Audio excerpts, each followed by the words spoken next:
of the basics that you need. You're going to need a set of body hammers. Okay, if you don't have a set, pick up a set. You don't need a large set. Literally this hammer, this hammer, this hammerhead. The handles might have been changed over time, but these are my dad's body work. These are probably 40 to 45 years old. No joke, these body hammers. My dad had them way back when he had his body shop doing a lot of sheet metal and metal work.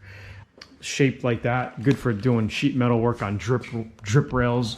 If you gotta kind of bang something down in a drip rail, you know, you have different tips on the hammers. This is good for just pounding on a flat surface. Okay. And we have all these videos in VIP as well. This is just off the top of my head showing you what I got for this van project here. Okay, DAs. I have 3 of them. You don't need 3. You just need 1 DA. Orbital sander, 6-inch disc. Okay, we have an inner surface pad. We'll talk about this later. Sandpapers, blower, die grinder, maybe if you're doing some metal work or cutting out. Okay, this project we're not going to need it, but it's just showing you some of the basics. A grinder, definitely going to need a grinder. Okay, we have 16 grit on this as a disc. Unispot, this is an H&S, probably 20 years old. Had it for a very long time, still works well. Here are our little studs.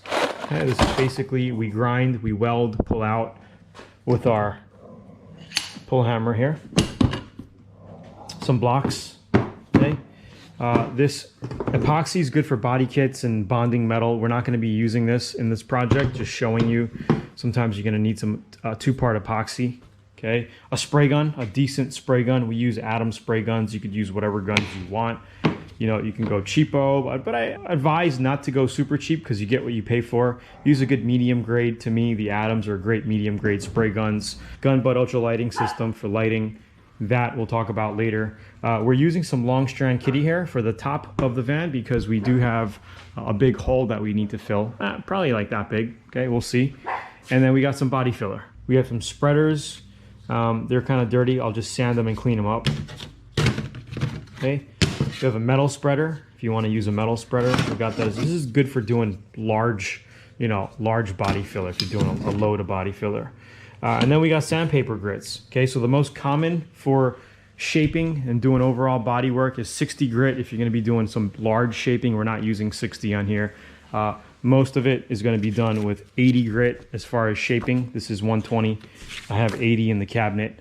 80, 120, 150, 220, 360 is probably the papers that we're going to be using here. We're going to prime only the bodywork areas, and we're going to paint right over this enamel here, this old enamel. We're just going to sand it down, get it nice, and paint right over it. The grill we're probably going to repaint as well. We'll just scuff it up and redo it black maybe. Maybe we'll do like a Raptor liner on it. I'm not sure yet. Bumpers will probably be gloss, single stage black. We just need a detail. Maybe this outer ring I'll spray gloss black to match the bumpers. I think that'll look good. Other than that, this is pretty much the basics. I might be leaving a few things out as we're working. If I come up with a few extra things, I'll be like, yo, this is the other thing you're gonna need.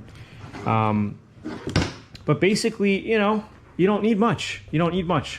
A rasp, okay, to shape some of your body filler. If you have a lot of body filler, we show you how to use a rasp. And then in our other VIP courses, we show you exactly, step by step how to do other projects as well. So if we're doing body kits, we have, some fiberglass things in there that you might need and whatnot.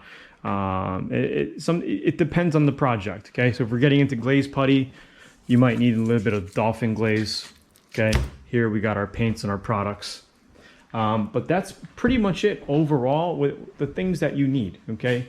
Honestly, if you didn't have the money or if you don't have a DA, you could do body work by hand. All of the body work can be done by hand. Good old elbow grease. Okay, so we're gonna get into each of these things in detail as we start doing the body work. I'll be doing a voiceover or whatever if needed, but that's pretty much it. So we're gonna go around the car right now, probably just start sanding, okay? We're gonna sand down all this crap. You're gonna see, we're gonna uncover what's under here. The guy basically went to Home Depot, matched some Home Depot paint with this color and painted over. I think there was a logo here, a drip mark. This is a water van, city and county water van. Today we're gonna basically do all the dents fill it with body filler, and shape it. Should only take us a couple of hours, not too long. We'll just go around the car, grind, go all the way around, and that's pretty much it. All right, thanks for watching. Keep watching. Talk to you soon.